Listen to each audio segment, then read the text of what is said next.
திருக்குறள் ஒழுக்கமுடைமை. குறள் 1. ஒழுக்கம் விழுப்பம் தரலாம், ஒழுக்கம் உயிரினும் ஓம்பப்படும். இதனுடைய பொருள் என்ன அப்படின்னா, ஒவ்வொருவரும் ஒழுக்கத்துடன் வாழ்வது அவர்களது வாழ்வில் சிறப்பை தரும்.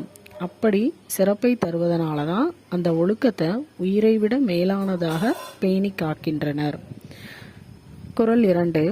ஒழுக்கத்தின் எய்துவர் மேன்மை, இழுக்கத்தின் எய்துவர் எய்தாப்பலி. ஒழுக்கமாக வாழும் எல்லோரும் மேன்மை அடைவர்.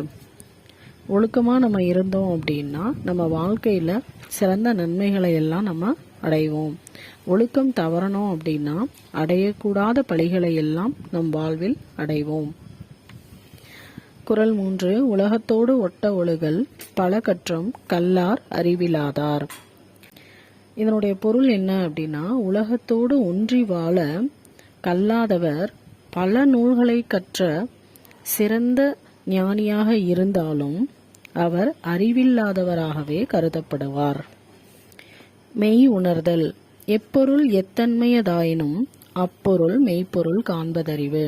குறளினுடைய பொருள் என்ன அப்படின்னா, எந்த பொருள் எந்த இயல்பினை உடையதாக தோன்றினாலும் அந்த பொருளினுடைய உண்மை தன்மையை காண்பதுதான் அறிவு.